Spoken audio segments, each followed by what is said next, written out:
하나님의 말씀 예레미야 10장 17절로 25절 말씀 우리 한 절씩 교독하겠습니다. 애워싸인 가운데 앉은 자여 내 꾸러미를 이 땅에서 수습하라. 여호와께서 이같이 말씀하시되 보라 내가 이 땅에 거하는 자를 이번에는 내어 던질 것이라. 그들을 괴롭게 하여 깨닫게 하리라 하셨느니라. 슬프다 내 상처여 내가 중상을 당하여도다. 그러나 내가 말하노라 이는 참으로 나의 고난이라. 내가 참아야 하리로다. 내 장막이 회파되고 나의 모든 줄이 끊어졌으며 내 자녀가 나를 떠나가고 있지 아니하니 내 장막을 세울 자와 내 장을 칠 자가 다시 없도다. 목자들은 우준하여 여호와를 찾지 아니하므로 형통치 못하며 그 모든 양떼는 흩어졌도다. 들을 지어다 북방에서부터 크게 떠드는 풍성이 오니 유다 성읍들로 황폐케 하여 시랑의 거처가 되게 하리로다. 여호와여 내가 알거니와 인생의 길이 자기에게 있지 아니하니 걸음을 지도함이 걷는 자에게 있지 아니하니이다. 여호와여 나를 징계하옵시되 너그러이 하옵시고 진노로 하지 마옵소서. 주께서 나로 없어지게 하실까 두려워하나이다. 다 같이요. 주를 알지 못하는 열방과 주의 이름으로 기도하지 아니하는 족속들에게 주의 분노를 부으소서.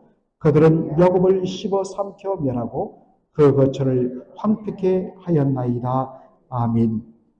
오늘 저는 예레미야 10장 17절로 25절을 본문으로 괴로움을 통한 깨달음이란 말씀으로 하나님의 말씀을 나누고자 합니다. 10장 22절 보면 이제 예루살렘을 향하여 완전히 다가오는 이 무서운 심판의 그림자를 이렇게 묘사합니다. 들을지어다 북방에서부터 크게 떠드는 풍성이 오니 유다 성읍들로 황폐케 하여 시랑의 거처가 되게 하리로다. 급한 보고의 소리가 예루살렘 성에 울립니다. 저 북방으로부터 엄청난, 우리 말 성경에는 풍성이라는 말로 쓰는데 사실은 엄청난 소동의 소리가, 엄청난 소동이 지금 북방으로부터 일어나고 있습니다.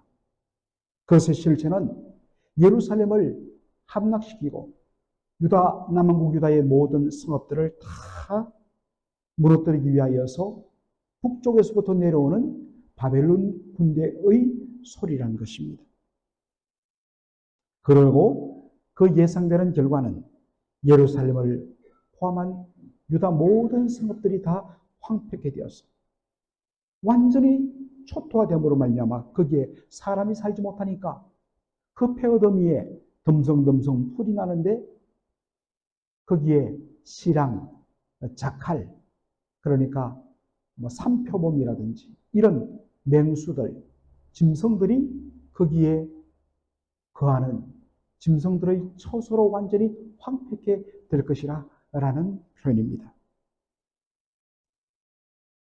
그로부터 얼마 후 실질적으로 예루살렘이 당한 현실이 무엇인가? 16절 보시면 애워싸인 가운데 앉은 자여 내 꾸러미를 이 땅에서 수습하라.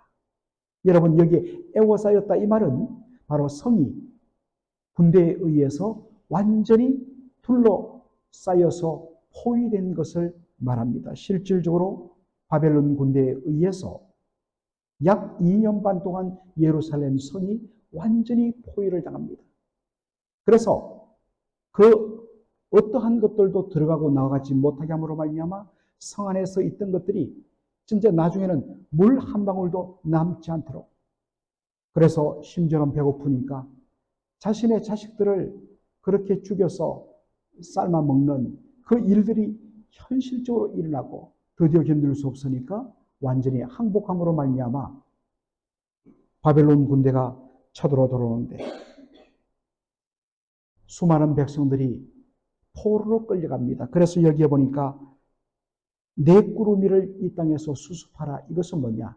바벨론 포로로 끌려가는 사람들이 이제 그 포로의 보찜, 겨우 입을 옷까지 몇 개만 싸서 보찜을 만들어서 묶어서 바벨론 포로로 끌려가는 것들을 그렇게 표현하고 있습니다. 예레미야 10장 18절에 보니까 이러한 심판을 내리시는 하나님의 의도, 마음을 이렇게 보여줍니다. 여호와께서 이같이 말씀하시되 보라 내가 이 땅에 거하는 자를 이번에는 내어 던질 것이라. 그들을 괴롭게 하여 깨닫게 하리라 하셨느니라. 주목할 표현이 이번에는 내가 내어 던지리라. 이번에는 내어 던지리라. 이 말은 뭐겠습니까? 그동안 수없이 내어 던질 기회가 있었음에도 하나님께서 또 기다리시고 또 참아주시고 또 인내하며 그들에게 회개할 기회를 거듭거듭 주었다는 것입니다. 그런데 아무리 경고하고 아무리 매를 들어 회초리를 내려쳐도 그 순간뿐이고 도무지 변하지 않고, 그리고 이제 나라가 멸망 단계에 들어갈수록 이제 완전히 마음이 굳어지고 목이 굳어져서 하나님 말씀을 듣지 않고 거부하고 오히려 조롱해버리는, 더 이상 어떤 것도 소용이 없을 때 하나님 말씀하십니다. 이번에는 내어 던지리라. 여러분, 하나님은 우리의 잘못에 대해서 처음부터 감당하기 힘든 정도로 우리를 완전히 버리지 않습니다. 하나님은 처음에 말씀으로 거듭 경고하십니다. 그리고 하나님께서 때때로 사랑의 매를 드십니다. 우리 부모님들이 자녀를 다루는 방법과 하나님이 하나님 백성 다루는 방법이 아주 유사합니다. 왜냐하면 하나님은 우리의 아버지가 되시기 때문입니다. 그러나 끝끝내 듣지 않을 때 마침내 하나님 무서운 심판의 막대기를 드십니다. 이것은 하나님의 공의의 근거입니다. 자식을 사랑한다 해서 그저 오녀 해주고 그냥 내버려 두면 그 사랑이 사실은 자식을 망치게 되는 것입니다. 그러므로 언제나 사랑과 공의는 함께 가야 합니다. 하나님의 사랑하는 백성임에도 불구하고 끝끝내 고집을 부리고 잘못할 때 하나님 매를 드십니다. 그러나 그 가운데도 하나님은 여전히 사랑과 자비의 하나님이심을 보여주십니다. 오늘 본문에 보니까 하나님께서 예루살렘에 대하여서 나라가 완전히 멸망당하고 백성들이 보따리 하나 메고 묶여서 포로로 끌려가고 그들이 살았던 모든 거처들은 다 무너지고 황폐해서 신앙의 들짐승의 거초가 되어버리는, 사람 살 곳이 못 되어버리는 이 처참한 일이 일어나는데, 그렇게 하시는 하나님의 그 속마음 의도를 이렇게 다시 한 번 더 밝힙니다. 내가 이번에는 그들을 내어 던지리니 그들을 괴롭게 하여 깨닫게 하려 함이라고 이야기하고 있습니다. 감당할 수 없는 고난을 허락하시는 하나님의 목적은 바로 깨달아 알고 하나님께로 돌아오고 회복시키기 위한 것입니다. 여러분, 우리가 살아갈 때 여러 가지 어려움을 만납니다. 무조건 우리가 당한 모든 어려움과 고난을 다 나의 잘못에 대한 하나님의 징계매라고 여러분 그렇게 연결져서는 안 됩니다. 나 자신뿐만 아니라 다른 믿음의 성도들의 모습을 바라볼 때도 저건 하나님 지신 거야, 함부로 우리는 판단해서는 안 됩니다. 하나님은 우리가 처음에는 이해하지 못하고 다 끝나고 돌아봤을 때 그래서 하나님께서 특별히 뜻한 바 계셔서 이런 어려움을 허락하셨구나라는 것을 발견할 때가 더 많습니다. 그러나 어려움을 겪었을 때 먼저 혹여 이것이 하나님께서 나에게 주시는 어떠한 돌아서게 하려는 하나님 사인은 아닌가 한번 살펴볼 필요가 있습니다. 여러분, 어떠한 의도든지 하나님께서 우리에게 고난과 여러 가지 어려움들을 허락하실 때에 그것이 어떠한 이유에서 출발했든지 간에 이해가 되든지 때로는 도무지 욥처럼 이해가 안 되든지 간에 그 속에 담긴 하나님의 본심을 결코 놓쳐서는 안 됩니다. 그러한 괴로움을 통하여서 우리로 깨닫게 하고 하나님을 만나고 하나님의 더 큰 은혜를 주시려는 하나님의 마음이 그 속에 있는 것을 우리는 단 한 번도 놓치지 말아야 합니다. 이것을 깨달은 예레미야의 정말 간절한 기도가 오늘 23절로 25절에 나옵니다. 23절에 보면 여호와여 내가 알거니와 인생의 길이 자기에게 있지 아니하니 걸음을 지도함이 걷는 자에게 있지 아니하니다. 여러분 어떻습니까? 여기에 지금 80대 중반의 우리 어르신들로부터 또 우리 이제 30대 갓 초반이 된 형제까지 다양한 연령대가 있습니다만은 항상 발견하는 것, 그리고 시간이 더 지나고 인생을 더 깊이 살수록 내린 결론, 야, 우리 인생길 내 마음대로 되지 않는다 라는 것을 인정하게 됩니다. 어떤 경우에, 많은 경우에는 내가 계획하고 내가 결심하고 내가 의도했던 그 길을 걸어가는데 사실은 가보니까 내가 의도했던 목적과는 다른 그 결론에 도달하는 것들을 우리 얼마나 많이 발견합니까? 하나님께서 우리의 인생길을 주도하십니다. 하나님께서 인도하시는 그 길을 따를 때 거기에는 하나님이 예비하신 첩경, 지름길이 있습니다. 그런데 나의 주장, 나의 뜻을 가지고 이것이 정말 바른 길이고 이것이 생명길이고 이것이 성공의 길이라고 자신 스스로 걸음을 걸을 때 나중에는 낭패를 당할 때가 훨씬 더 많은 것입니다. 그러면서 고백합니다. 모든 것이 하나님께로부터 말미암고 하나님께서 인도하는 대로 가는 것이 가장 행복한 것을 고백하면서 24절에 여호와여 나를 징계하옵시되 너그러이 하시고 진노로 하지 마옵소서 주께서 나로 없어지게 하실까 두려워하나이다라고 고백합니다. 죄인에 대하여 하나님이 내리시는 징계와 심판은 어차피 피할 수는 없습니다. 지금 예루살렘이 그렇습니다. 왜냐하면 하나님은 공의의 하나님이시기 때문입니다. 하나님은 그저 넘어가는 법이 없습니다. 그런데 하나님 징계하옵시되 너그럽게 하여달라고 기도합니다. 여러분 너그럽게 해달라는 것은 하나님 살살 달아주십시오. 조금 약하게 해주십시오. 물론 그런 의미도 들어있겠지요. 그러나 예레미야의 기도의 초점은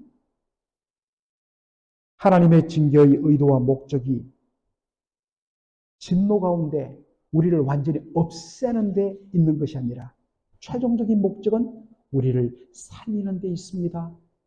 그러한 의미에서 너그럽게 하여 주옵소서.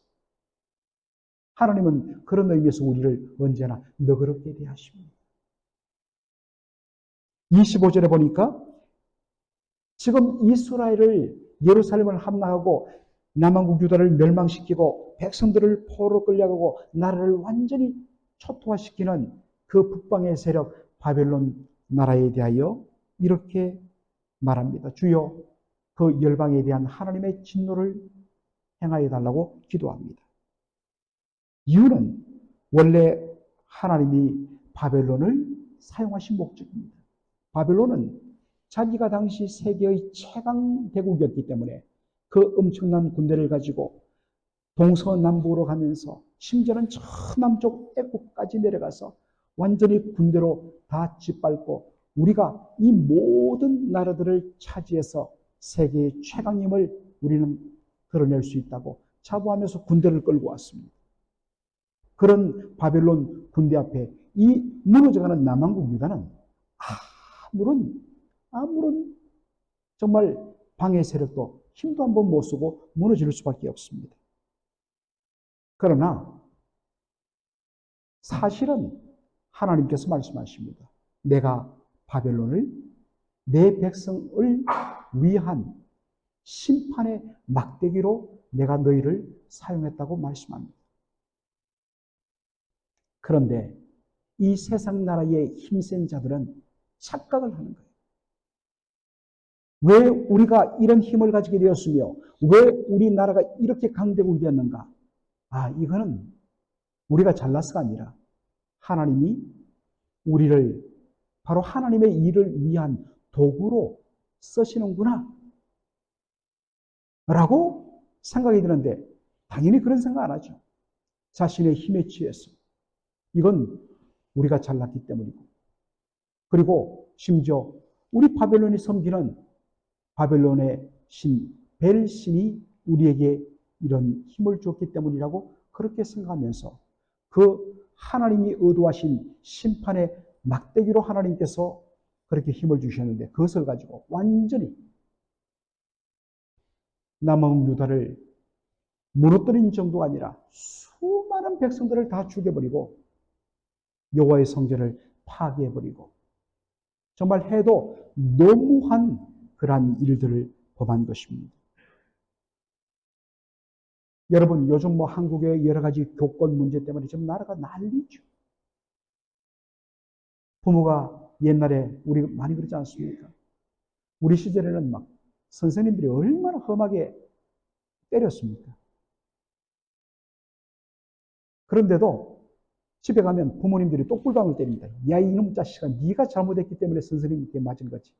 우리는 참 억울했습니다. 그러면서도 또 그래 또 들이맞고, 또 학교 졸업하고는 또 선생님 또 찾아가서 선물도 드리고 그랬습니다. 요즘은 심지어는 자식한테 잘못한 거 없나 싶어갖고 녹음기를 아침에 틀어갖고 가방 속에 넣어갖고 집에 오면 하루 종일 그 녹음된 것들을 막 몇 시간 들으면서 요 한마디 내 자식 괴롭혔네? 신고해버리고 이런답니다. 요즘 정말 그래서 특별히 젊은 선생님들은 1년에 한 3만 명 정도가 선생을 그만둔대요. 아주 그런 모습입니다. 예를 들어서 부모님이 선생님, 우리 자식 잘못하거든 좀 따끔하게 좀 때려주세요. 괜찮습니다. 그랬는데 와보니까 아이가 병원에 실려가고 온몸이 다 부러지고 의식불명 상태에 좀 빠지고, 여러분 그거 보면 부모님이 눈이 돌아가겠습니까? 안 돌아가겠습니까? 돌아가는 거죠. 우리가 조금 더 인간적으로 말하면 하나님의 눈이 돌아가시는 거예요. 바벨론에게 힘주면서 내 못난 자식, 내 못난 딸, 예루살렘 좀 혼 좀 내주라. 정신 차리도록. 그런데 와보니까 다 죽여버린 거예요. 하나님 말씀하십니다.